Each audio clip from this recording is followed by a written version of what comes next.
യുഎഇയിൽ നിങ്ങളുടെ case civil case ആണോ അതെയോ ക്രിമിനൽ കേസ് ആണോ എന്ന് എങ്ങനെ തിരിച്ചറിയാൻ സാധിക്കും? പലർക്കും ഇത് സംബന്ധിച്ച് ഒരു ആശയക്കുഴപ്പം ഉണ്ടാവാനുള്ള സാധ്യതയുണ്ട്. കാരണം ഒരു കേസ് വന്നാൽ ആദ്യം മനസ്സിലാക്കേണ്ടത് അതിന്റെ സ്വഭാവമാണ്.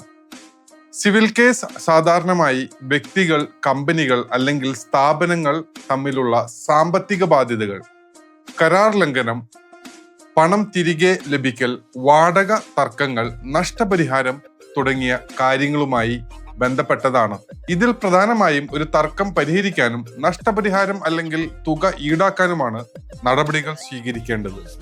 അതേസമയം ക്രിമിനൽ കേസ് എന്നത് യുഎഇ നിയമപ്രകാരം കുറ്റമായി കണക്കാക്കുന്ന പ്രവൃത്തികളുമായി ബന്ധപ്പെട്ടതാണ് എന്നുള്ളതാണ്.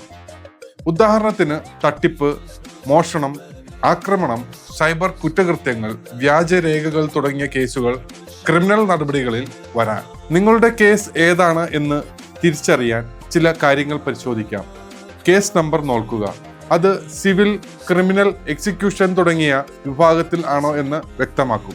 കൂടാണ്ട് കോടതിയുടെ നോട്ടീസ്, പോലീസ് സ്റ്റേഷൻ അല്ല എങ്കിൽ പബ്ലിക് പ്രോസിക്യൂഷൻ രേഖകൾ പരിശോധിച്ചാലും മനസ്സിലാക്കാം നമ്മൾ ഏത് തരത്തിലുള്ള കേസാണ് എന്നുള്ളത്. പലരും എൻ്റെ പേരിൽ കേസ് ഉണ്ട് എന്ന് മാത്രം അറിയുകയും ഏത് കേസ് ഏത് വിഭാഗത്തിലാണ് എന്ന് അറിയാതെ തീരുമാനങ്ങൾ എടുക്കുകയും ചെയ്യുന്നു.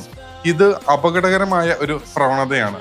കാരണം സിവിൽ കേസിന്റെയും ക്രിമിനൽ കേസിന്റെയും നടപടിക്രമങ്ങളും പരിഹാര മാർഗങ്ങളും വ്യത്യസ്തമാണ്. ആയതുകൊണ്ട് ആദ്യം നിങ്ങളുടെ കേസിന്റെ സ്വഭാവം മനസ്സിലാക്കുക. ശരിയായ നിയമോപദേശം സ്വീകരിച്ചു മാത്രമേ അടുത്ത നടപടിക്രമങ്ങൾ സ്വീകരിക്കാവൂ എന്ന് വിനീതമായിട്ട് ഓർമ്മപ്പെടുത്തുന്നു.